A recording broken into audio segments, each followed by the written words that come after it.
Clifford again, and I'm here with a very special guest, Dr. Ed Guthrie. And how are you doing today? Fine, Lamar. How are you? Good. We are discussing the topic of Wilmington University in general, and I understand you've been here for a very long time. You worked here for a very long time. I've been here both as a student and a faculty member and a dean. Okay. Now let's explain your student days here at Wilmington University. What was your major at the time?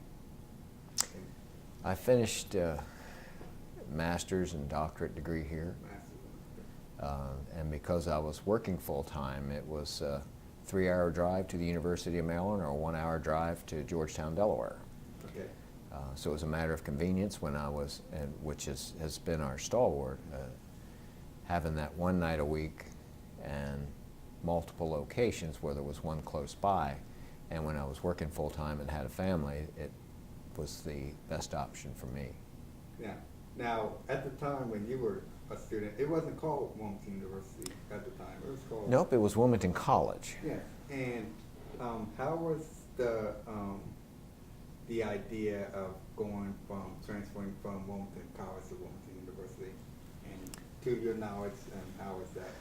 Well, we changed from Wilmington College to Wilmington University in 2007 with the approval of our Board of Trustees and Middle States.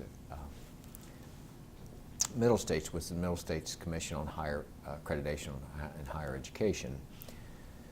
And basically that gave us and communicated that we were a university status, which means we have a very broad base and a strong foundation for our programs, and we have undergraduate, graduate, and doctoral programs.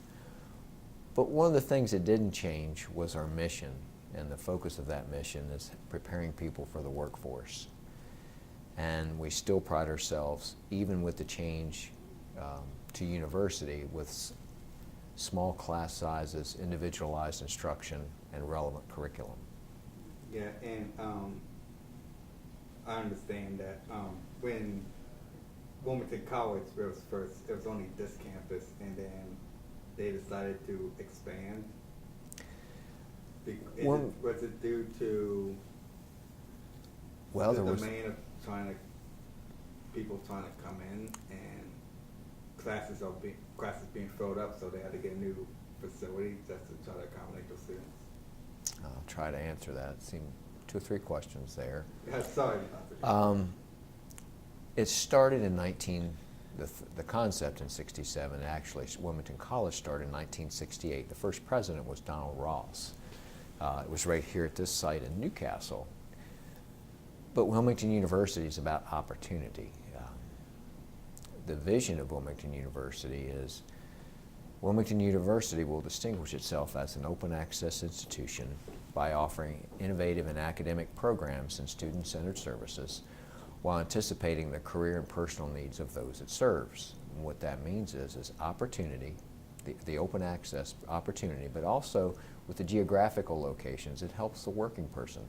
And the flexibility and the modalities of the delivery of our content. In other words, we have face-to-face classes, we have online classes, we have hybrid classes, modulars, to try to suit the needs of our students and who are primarily non-traditional. Now, but we have seen that changing here in the last few years and changing rapidly to more traditional age students. But we still maintain that mode of opportunity for all.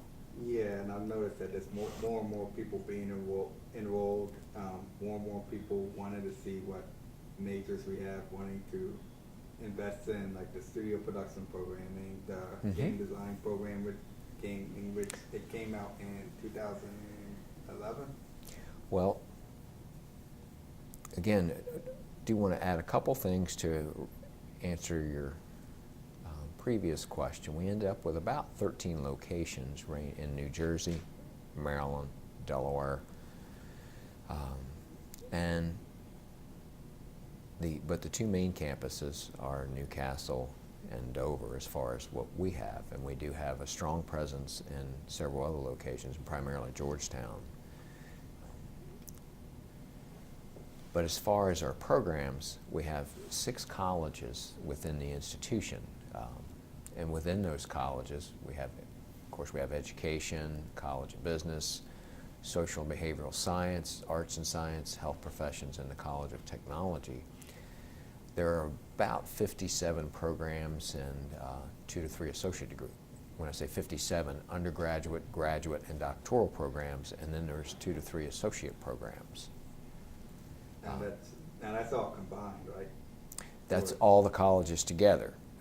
Within the College of Technology, we have 8 undergraduate and graduate programs within our college. Yeah, it's nice to see the College of Technology, and among other majors, it's growing, and I see in the future it's going to keep on growing and keep on growing and keep on growing. Well, the rapid growth is not just limited to our college. The university has gone. I mean, now we're over 16,000 students total.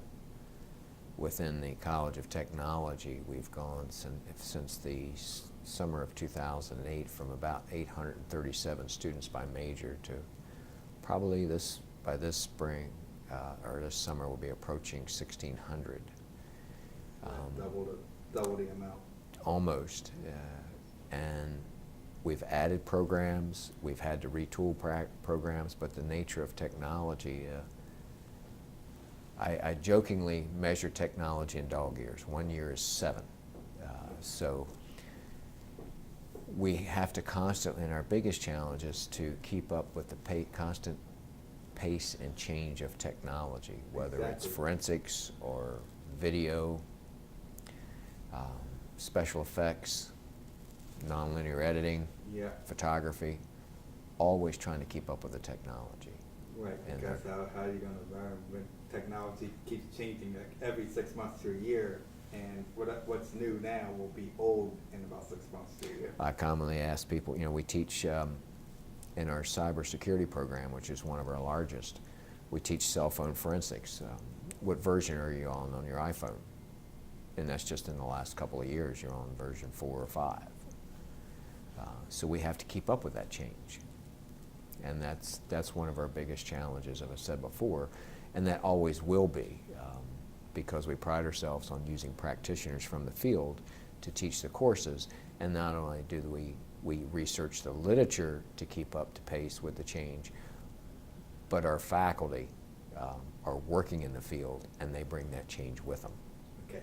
And my final question is, what is your best memory of Wilmington University? And I know you have a lot of them.